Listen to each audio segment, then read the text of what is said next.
Exchange പ്രവാസ ലോകത്തിലേക്ക് എല്ലാ മാന്യ പ്രേക്ഷകർക്കും സ്വാഗതം. വൈകല്യങ്ങൾ ഉണ്ടെന്നറിഞ്ഞിട്ടും മക്കളെ വിദേശത്തേക്ക് ജോലിക്ക് അയക്കുന്ന രക്ഷിതാക്കൾ എന്തിന്റെ പേരിലാണെങ്കിലും വരാനിരിക്കുന്ന ആപത്തുകൾ മനസ്സിലാക്കി അതിന്റെ ആഴം തിരിച്ചറിഞ്ഞ് മക്കളോട് കരുണ കാണിക്കണം എന്ന അഭ്യർത്ഥനയോടെ ഓർമ്മപ്പെടുത്തലോടെ ഈ ആഴ്ചയിലെ UAE എക്സ്ചേഞ്ച് പ്രവാസ ലോകം ഇവിടെ ആരംഭിക്കുകയാണ്. ഒരിക്കൽ കൂടി എല്ലാ മാന്യ പ്രേക്ഷകർക്കും സ്വാഗതം.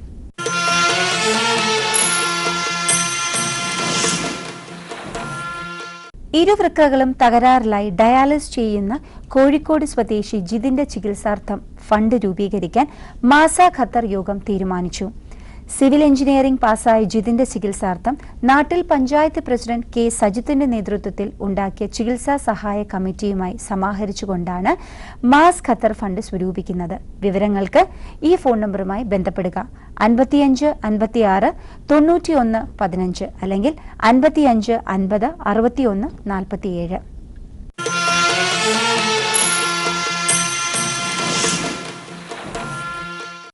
ഇന്ത്യയിലേക്ക് പോകാനായി 146 പേർ ഖത്തർ ഡിപ്പോർട്ടേഷൻ സെന്ററിലുണ്ടെന്ന് ഇന്ത്യൻ അംബാസഡർ സഞ്ജീവ് അറോറ പറഞ്ഞു. നിയമ നടപടികൾ പൂർത്തിയാക്കി ഇവർക്ക് നാട്ടിലേക്ക് പോകാം. ഈ വർഷം ഇതുവരെ 2500-ൽ പരം പരാതികളാണ് എംബസിയിൽ ലഭിച്ചത്. അധികവും തൊഴിൽ തർക്കവുമായി ബന്ധപ്പെട്ടതും മറ്റു പല നിസാര പ്രശ്നങ്ങൾ ഉള്ളവയുമായിരുന്നു. എല്ലാ പരാതികളും എംബസി പരിശോധിക്കുകയും ആവശ്യമായ നടപടികൾ സ്വീകരിക്കുകയും ചെയ്തതായി അംബാസഡർ പറഞ്ഞു. സംസാരിച്ചിട്ടുണ്ടെങ്കിൽ പിന്നെ എന്തായാലും എന്റെ സൗണ്ട് കേട്ടാൽ വരും എന്നുള്ളൊരു പ്രതീക്ഷ എനിക്കുണ്ട്. എന്നെ ഫോൺ ചെയ്യാറൊക്കെ ഉള്ളതാ, വീട്ടിൻ്റെ അടുത്തേക്കൊക്കെ വിളിക്കലുണ്ട്, നിങ്ങൾ സംസാരിക്കാൻ എന്നെ കൊണ്ടുപോകാനും വേണ്ടി വരെ നിന്നതാ.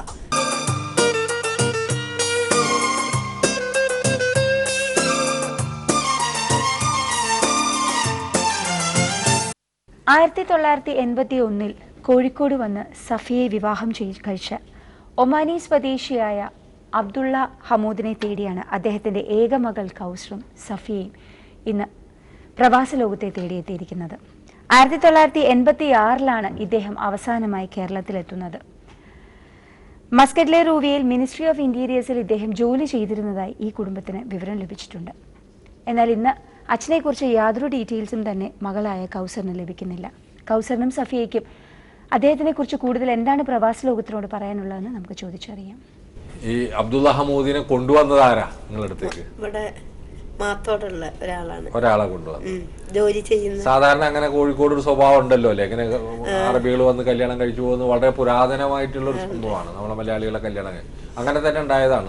അങ്ങനെ ഉണ്ടായതല്ല, ഇങ്ങനെ കോഴിക്കോടുന്ന് പിന്നെ കല്യാണം കഴിക്കണമെന്ന് പറഞ്ഞ് ഇയാളെ കൂടെ വന്നതാണ്. അപ്പൊ നിങ്ങൾ എങ്ങനെ ഇതിൽ പെട്ടുപോയി? ഞാൻ ഇതില് പെട്ടുപോയിട്ട് പറഞ്ഞ് ഇങ്ങനെ ഇഷ്ടപ്പെട്ട പെൺകുട്ടികളെ വിവാഹം കഴിക്കുള്ളൂ, അപ്പോ ഇങ്ങനെ കാണിച്ചു കൊടുത്തതാണ്. ഇങ്ങനെ എനിക്കിഷ്ടല്ലേനു, അന്ന് പിന്നെ അങ്ങനെ ഇഷ്ടത്തിനൊന്നും എടുക്കൂല. വീട്ടുകാർക്ക് പിന്നെ കഴിവില്ലായിരുന്നു, 5 പെൺകുട്ടികളേനു. അപ്പം പറഞ്ഞു ഒന്ന് കഴിച്ചാലും അത്ര ആയില്ലേ, അങ്ങനെ ആലോചിച്ചു. മറ്റുള്ള പെൺകുട്ടികളൊക്കെ കോഴിക്കോടുള്ളവരന്നെ, അവരൊക്കെ നന്നായി നല്ല ഭർത്താവ്. നിങ്ങളുടെ സ്ഥിതി എന്താ? എന്റെ സ്ഥിതി ഇങ്ങനെ തന്നെ, കഷ്ടപ്പാടിലാണ്. ഞാൻ ജോലിയൊക്കെ ചെയ്തിട്ടാ ജീവിക്കുന്നത്. ഈ ഒരു മകള് ഈ മകളെ കല്യാണം കഴിച്ചതും പിന്നെ കഷ്ടപ്പെട്ട് എല്ലാരും തന്നിട്ടൊക്കെയാണ് കല്യാണം കഴിച്ചത്. ഭർത്താവ് എവിടെ? മോളെ അബുദാബിയിലാണ്. മോൾക്ക് എത്ര വരെ പഠിച്ചു?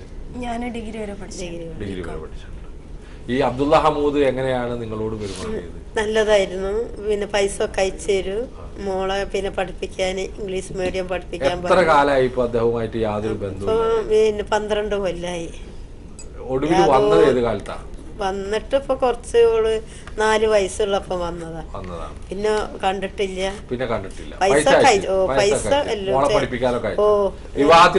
വിവാഹത്തിന് പറഞ്ഞിട്ട് ആൾക്ക് കിട്ടണ്ടേ, ആളെ കിട്ടുന്നില്ല.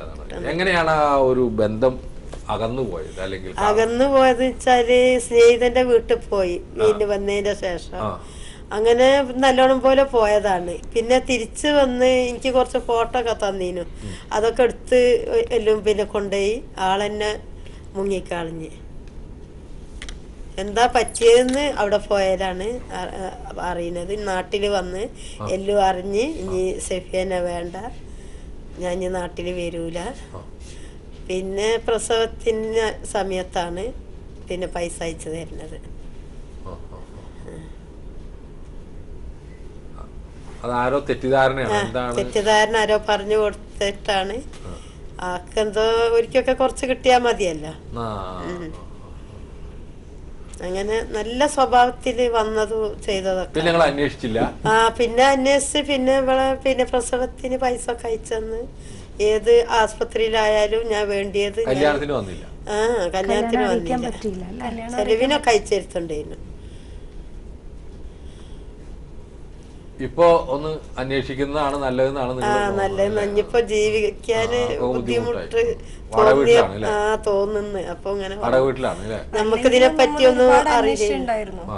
ഒരുപാട് ഉപ്പാന്റെ ഫ്രണ്ട് ഉണ്ട് മഹമ്മൂദ് എന്ന് പറഞ്ഞിട്ട്, അവരുടെ അടുത്ത് എന്റെ കല്യാണ സമയത്തെ ഞാൻ പോയിട്ട്, അപ്പൊ അവര് പറഞ്ഞ് പെട്ടെന്ന് കണ്ടുപിടിച്ചേരാ ഫോൺ നമ്പർ ഇട്ട്. അപ്പൊ അവര് അവിടെ ആയിട്ട് പോയിണ്ടായിരുന്നല്ലോ. അപ്പൊ അവര് പറഞ്ഞു ഉപ്പാന്റെ പത്താക്കല്ലാതെ എന്താ പറയാ ഫോൺ നമ്പർ ഒന്നും തരൂലെന്ന് പറഞ്ഞു. ഞാൻ പറഞ്ഞു എനിക്കൊന്ന് സംസാരിച്ചാൽ മതി, ഒന്ന് സംസാരിച്ചിട്ടുണ്ടെങ്കിൽ പിന്നെ എന്തായാലും എന്റെ സൗണ്ട് കേട്ടാൽ വരും എന്നുള്ളൊരു പ്രതീക്ഷ എനിക്കുണ്ട്. എന്നെ ഫോൺ ചെയ്യാറൊക്കെ ഉള്ളതാ, വീട്ടിൻ്റെ അടുത്തേക്കൊക്കെ വിളിക്കലുണ്ടായിരുന്നു, എന്നോട് സംസാരിക്കലും, എന്നെ കൊണ്ടുപോകാനും വേണ്ടി വരെ നിന്നതാ. മാരേജിന് മുമ്പ് കൊണ്ടുപോകാനും വേണ്ടി നിന്നു. അപ്പോൾ ഉമ്മനെ കൊണ്ടുപോകില്ലാന്ന് പറഞ്ഞപ്പോൾ ഞാൻ പറഞ്ഞു ഞാൻ വരൂലെന്ന് പറഞ്ഞു. ഉമ്മ ഇല്ലാതെ ഞാൻ വരൂലെന്ന് പറഞ്ഞപ്പോഴാണ് ഉപ്പാക്ക് ദേഷ്യം വന്ന്. പിന്നെ അതിൻ്റെ ശേഷം പിന്നെ ഒരു ബന്ധവും ഉണ്ടായിട്ടില്ല. കൊണ്ടുപോകാനൊക്കെ എന്നെ പിന്നെ വിളിച്ചതാണ്. അങ്ങനെ പാസ്പോർട്ട് എടുക്കാൻ പറഞ്ഞു. അപ്പോൾ പാസ്പോർട്ട് എടുക്കാൻ പറഞ്ഞപ്പം പറഞ്ഞ് ഈ പിന്നെ റിക്വസ്റ്റ് ഇല്ലാതെ പാസ്പോർട്ട് തരൂലെന്ന്. അങ്ങനെയാണ് ഈ പോക്ക് ക്യാൻസലായത്. പിന്നെ വയറ്റിലായതിൻ്റെ ദിവസം പിന്നെ അത് നിന്നുപോയി. കൊണ്ടുപോകാനൊക്കെ പോയത് നല്ല മനുഷ്യനേനു. നമ്മളൊന്നും കൂടി ശ്രമിച്ചു നോക്കാം അല്ലേ? ഒന്ന് കണ്ടുപിടിച്ച് തന്ന വലിയ ഉപകാരം. എനിക്ക് കണ്ടില്ല, എന്നോടൊന്ന് എനിക്ക് ഫോൺ നമ്പർ ഇട്ടൊന്ന് സംസാരിച്ചാൽ മതി. സംസാരിച്ചിട്ടുണ്ടെങ്കിൽ ഫോൺ ചെയ്യൊക്കെ ചെയ്യത് അവിടുന്ന് ഗൾഫിന്ന്.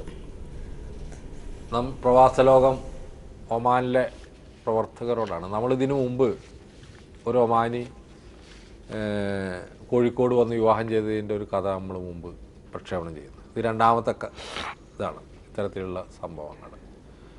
അബ്ദുള്ള ഹമൂദ് എന്നാണ് അദ്ദേഹത്തിൻ്റെ പേര്. അദ്ദേഹം മിനിസ്ട്രി ഓഫ് ഇൻറ്റീരിയർ റൂവിയിൽ ജോലി ചെയ്യുന്നുണ്ടെന്നാണ് പറയുന്നത്. 12 വർഷമായിട്ട് ഒരു അടുപ്പോ ഒരു ഫോൺ വിളിയോ ഇല്ല. അതിനു മുമ്പ് വളരെ നല്ല രീതിയിൽ പെരുമാറുകയും ഇവരോട് സൗഹൃദം കാണിക്കുകയും നല്ല ഭർത്താവ് എന്ന സർട്ടിഫിക്കറ്റ് അവർ നൽകുന്നുണ്ട്. അവർ തന്നെ പറയുന്നു, ആദ്യം അവർക്ക് ഇഷ്ടമില്ലാതെയാണ് സഫിയ വിവാഹത്തിന് തയ്യാറായത്.